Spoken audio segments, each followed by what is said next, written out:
This is the story of Altis in 1974. The communist takeover, the resulting naval battles between NATO and Warsaw Pact forces, and its eventual recapture by the British. The islands that would become the Republic of Altis and Stratis have known conflict from the early 20th century until modern times. Historians of Altis and Stratis tend to focus on events on land. But locals know they live on islands. They are surrounded and their lives are dominated by thalassa, the sea. And they know that control of the islands inevitably falls to those who exercise thalassocratia, sea power.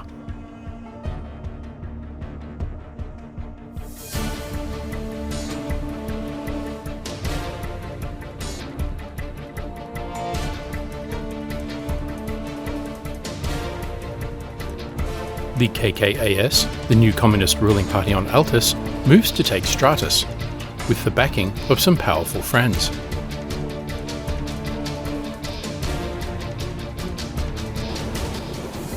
Actions have consequences, but it is not always clear which are the actions and which are the consequences.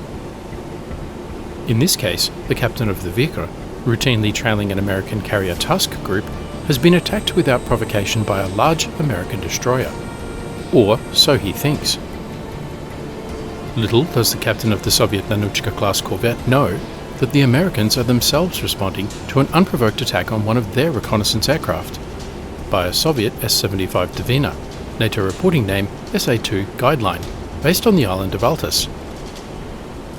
And little do the Americans know that the attack was a mistake. A hasty overreaction by a frightened Soviet conscript to what he mistakenly thought was an unprovoked attack on his missile battery.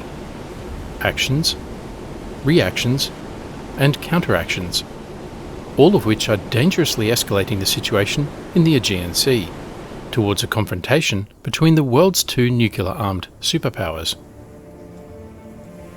Blissfully unaware of the unfolding crisis in the Aegean is the General Secretary of the Communist Party of the Soviet Union, Leonid Brezhnev. Brezhnev is, however, fully aware of Operation Meerkat, the Soviet effort to covertly supply arms and advisors to communist insurgents on Altis and Stratis, which has enabled a communist takeover of the islands, with the intention of establishing a Soviet naval base at Pyrgos, and restoring military parity in the Mediterranean, in line with Admiral Gorshkov's strategic concept. Smiling smugly to himself, he has just finished signing a letter. The letter will be encrypted and transmitted by radio to a Soviet special advisor on Altis, who will decrypt it and pass it to the KKAS, the Komunistico Altis Stratis, the new communist ruling party. The signed original will be sent on the first Aviaflot flight from Moscow to Altis International Airport, with a copy kept on file in the Kremlin, and another secret copy kept on file by another arm of the Soviet government, where it is read by none other than Yuri Andropov. The letter acknowledges a request for Soviet support in their bid for recognition at the United Nations, and for more practical Soviet assistance. The letter notes the support already being provided to protect the skies above Altis, and promises even more help. And finally, encourages the KKAS to take Stratis.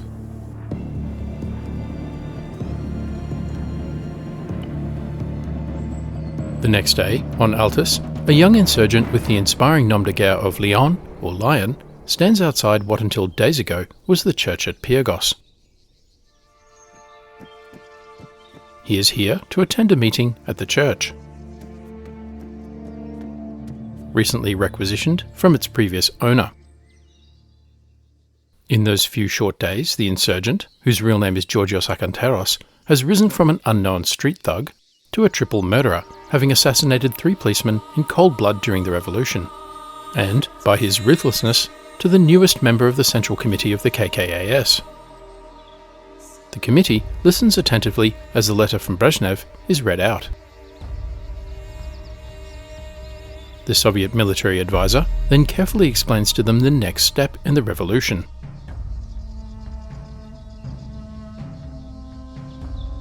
Emboldened by the contents of the letter and by the counsel of the military advisor, the committee makes a decision.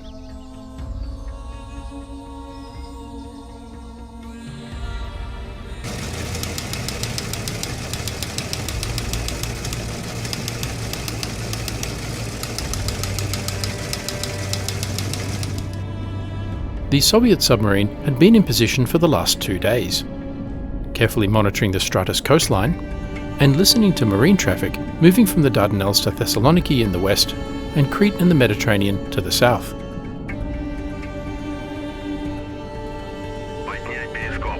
The submarine had slowly circumnavigated the island during both day and night.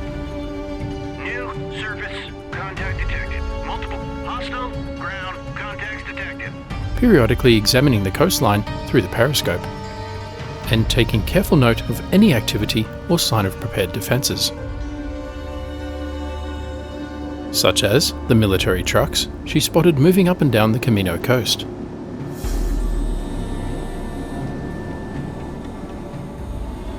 Or observation towers, watching north over the Aegean Sea towards the island of Altis, now in communist hands.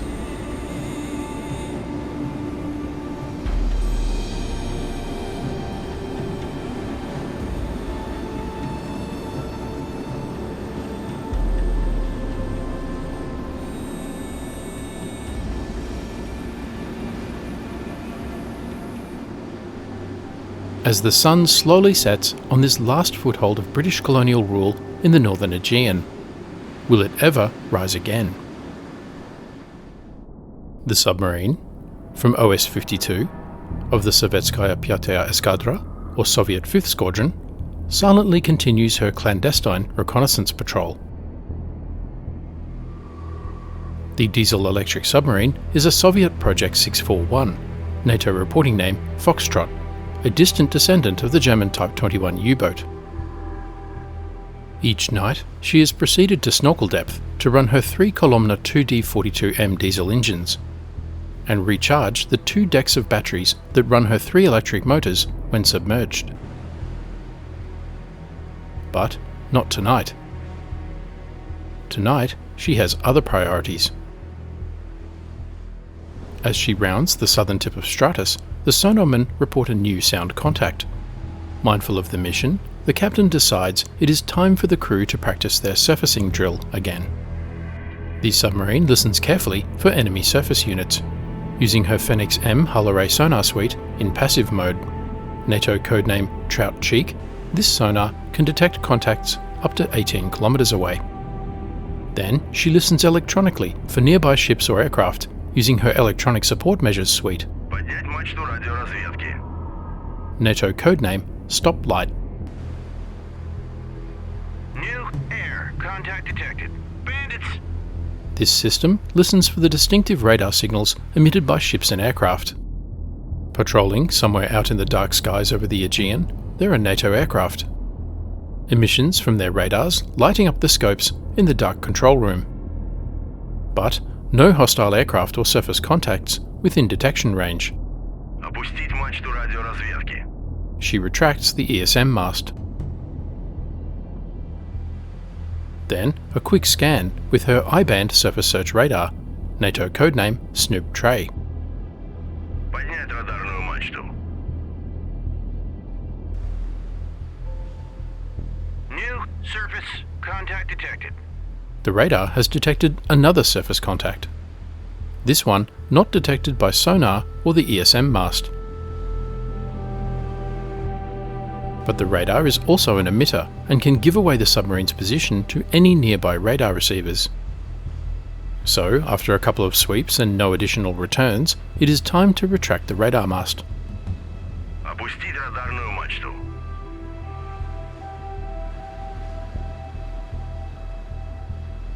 Поднять перископ. Finally, slowly scanning the surface through the optical periscope.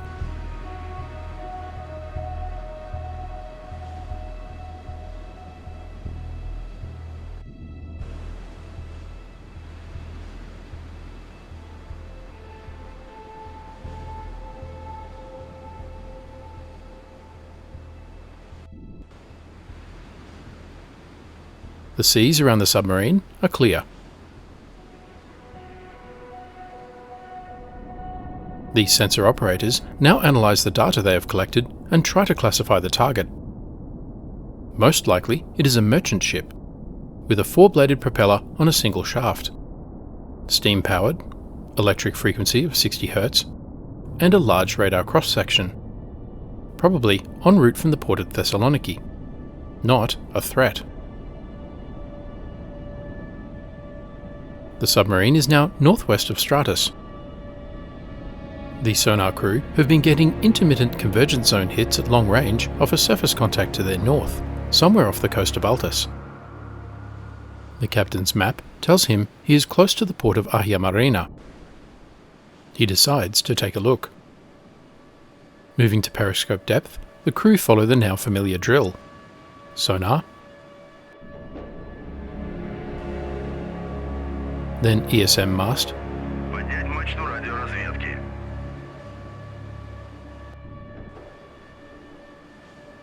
Multiple air contacts detected.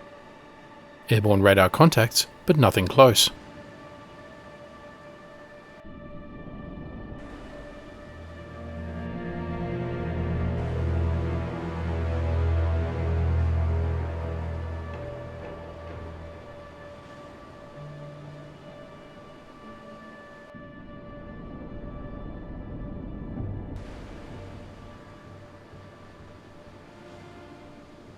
Опустить мачту радиоразведки.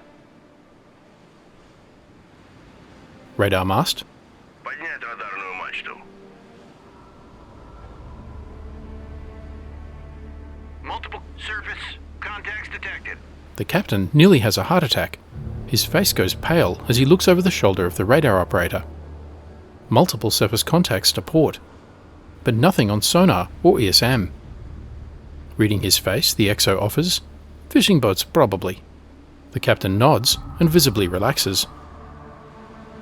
But what is the contact to the north? The sensor operators compile a list of possibilities. Mostly British warships.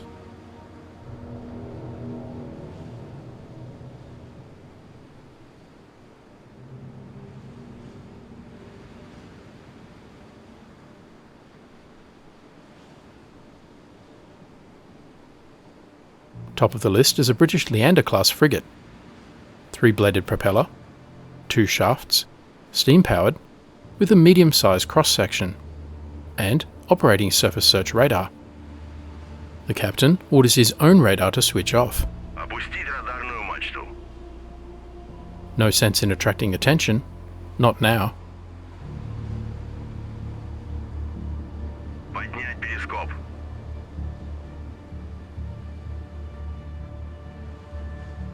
Multiple hostile ground surface contacts detected. Periscope up, he scans the seas. Small boats to the west.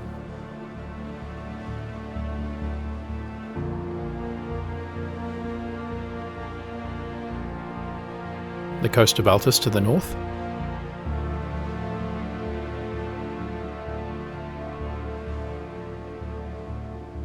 The port of Ahia Marina to the east.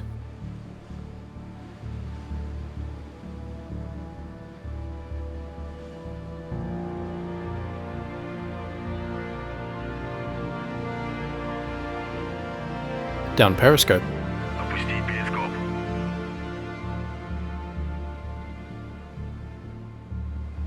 Off to the west, the fishermen from Ahia Marina continue their nightly task, unaware of the giant killerfish in their midst. Mission time. Finally, convinced she is safe, the submarine prepares to surface off the Camino coast on the northeast of the Aegean island of Stratis. The now familiar routine: sonar sweeps. Поднять мачту радиоразведки. The captain raises the ESM mast. New air contact detected. Bandits.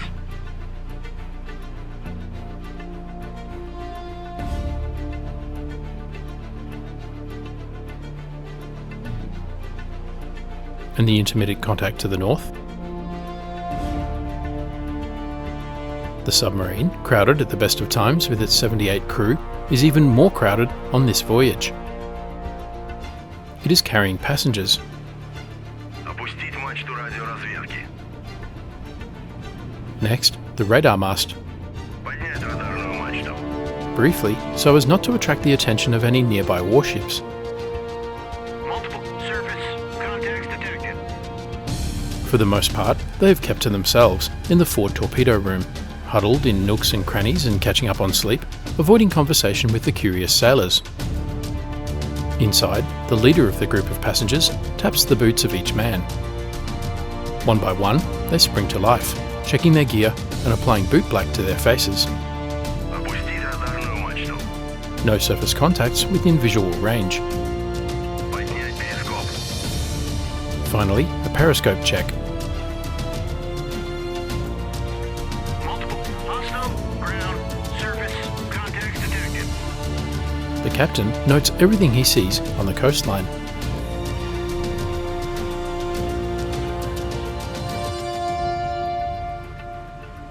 The leader of the group stands next to him, listening intently, making notes on his map.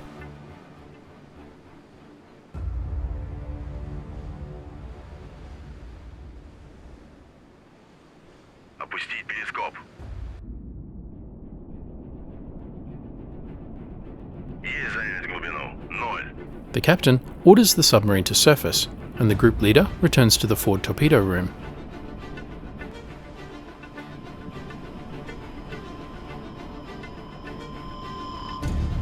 The conning tower broaches,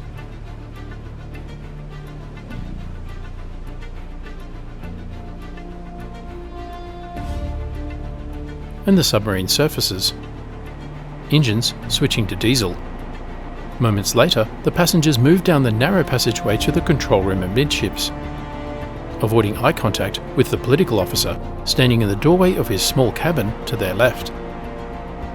The leader nods briefly to the XO, puts his hand on the red ladder, looks up the white shaft, and proceeds to climb up to the conning tower to join the captain. His men follow, one by one.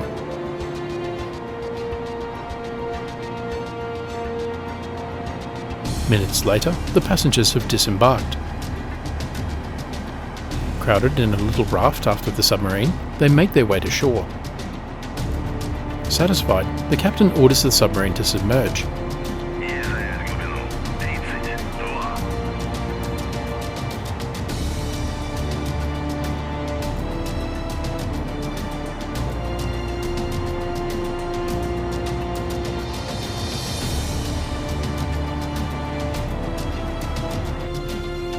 Deck awash, he orders the conning tower crew below.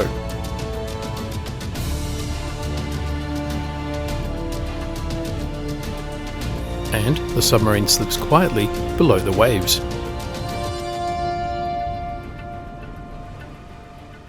As though she was never there.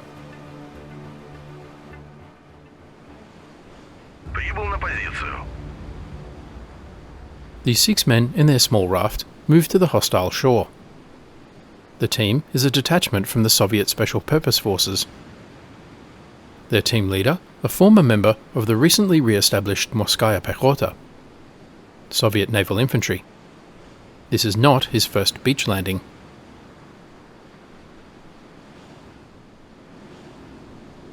They pause at the water's edge, freezing in place as they hear the sounds of trucks on the hills above.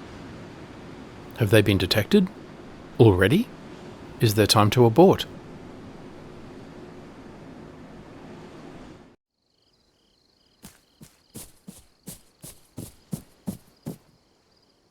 It was a false alarm.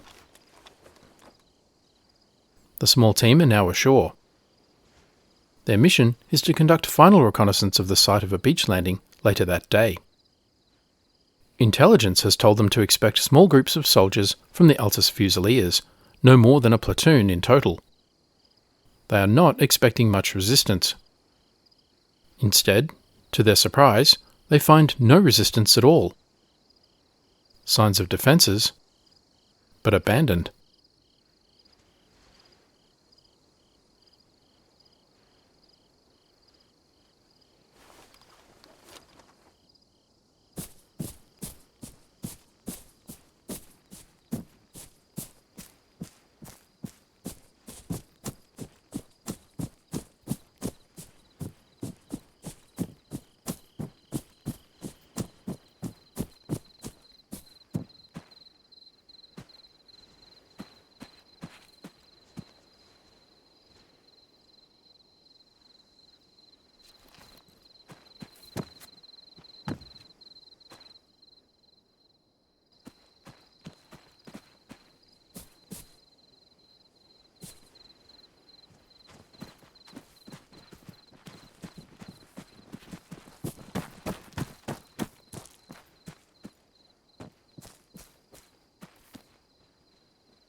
It appears that the remnants of the Altis Fusiliers, who had been observed patrolling the Camino coast, have withdrawn. The detachment returns to their raft, and from there to the waiting submarine, armed with their valuable information.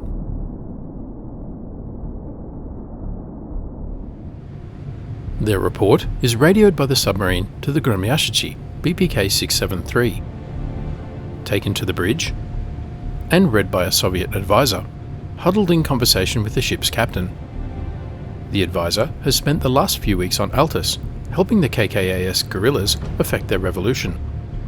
The advisor and the captain are operating under fresh orders from Vice-Admiral Akimov on the Zhdanov. The Kanin-class destroyer Gromyashichi is preparing to leave Pyrgos Bay. She is the lead ship of OS-54, the Soviet amphibious task force of the 5th Mediterranean Squadron.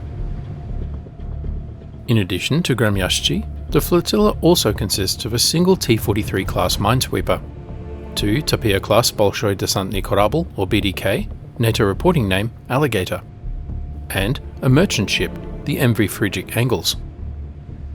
During the day, the flotilla had taken on a ragtag group of guerrillas from the KKAS, ferrying them on small boats from the wharf at Pyrgos to one of the Tapir class ships.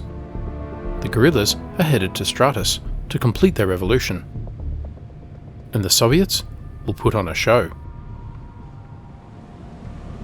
A new dawn breaks over the eastern Aegean, its red rays appearing from beyond the mountains of the ancient Trojan coast, now modern-day Turkey, and illuminating the Altis coast to the north. The crew on the T-43 class minesweeper feel the burning rays on their faces, even at this early hour of the morning. The day will be hot. Trailing the T-43, Gromyashichi. The port watchkeeper looks over the water towards Pyrgos, where the ship had spent the night. Safe from weather and NATO forces. What a great anchorage, he thinks. He is not alone. Some months ago, during the 1973 October War, the 5th Squadron had prepared a landing against Israel in support of their Arab allies. Never executed, Vice-Admiral Akimov thinks it is now time to put the training into practice, helping KKAS allies, and showing NATO just what the Soviet 5th Squadron can do. Behind Gromyashichi, Ilya Azarov, BDK 104, carrying a company of KKAS guerrillas. Below the tank deck, conducting their final battle preparation, checking and rechecking their new Soviet-issued weapons. Above the invasion fleet, a helicopter from Gromyashichi. The helicopter is a Kamov K-25, NATO reporting name Hormone.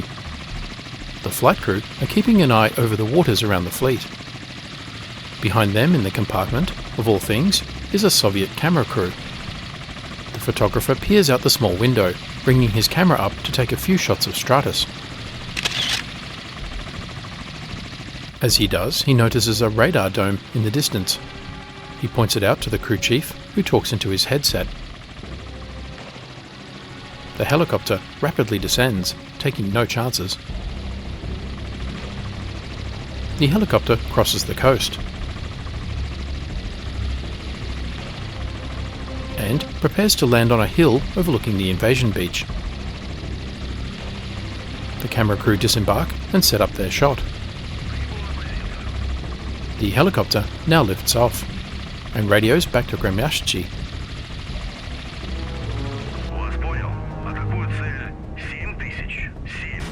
The Gromyashichi, true to its namesake Thunderous, opens a shore barrage.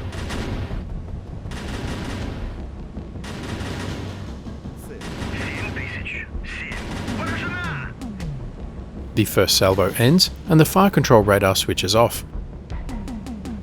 Guns still trained on the target.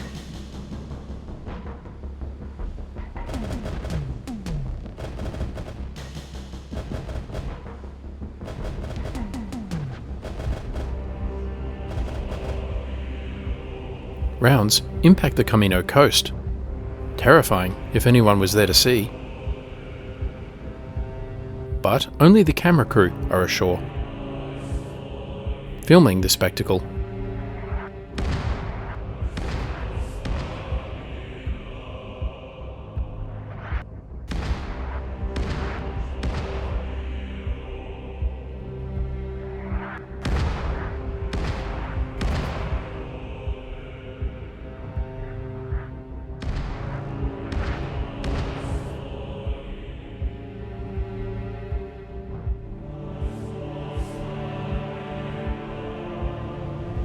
Ilya Azarov makes her final run towards the beach landing zone.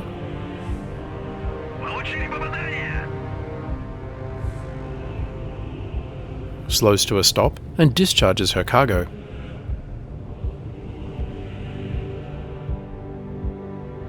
In theory, the bombardment was covering rafts full of guerrillas moving from the BDK to the shoreline.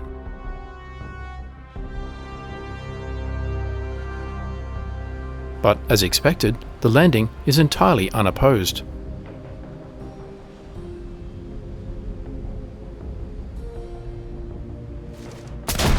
Not that it looks that way to the cameras.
Gremyashchi also has a camera crew aboard, accompanied by a reporter and photographer from Pravda.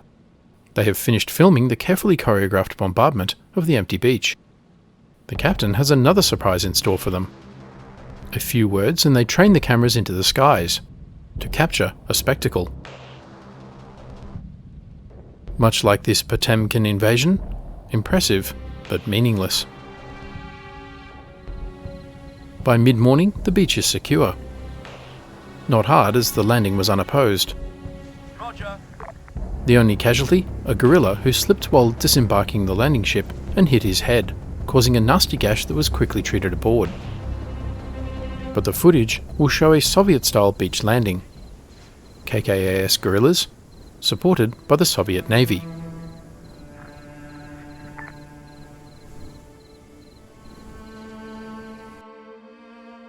In the next episode, with Stratis secure, the Soviets send additional support to the KKAS regime on Altis, prompting NATO to take a much closer look. Thanks for watching.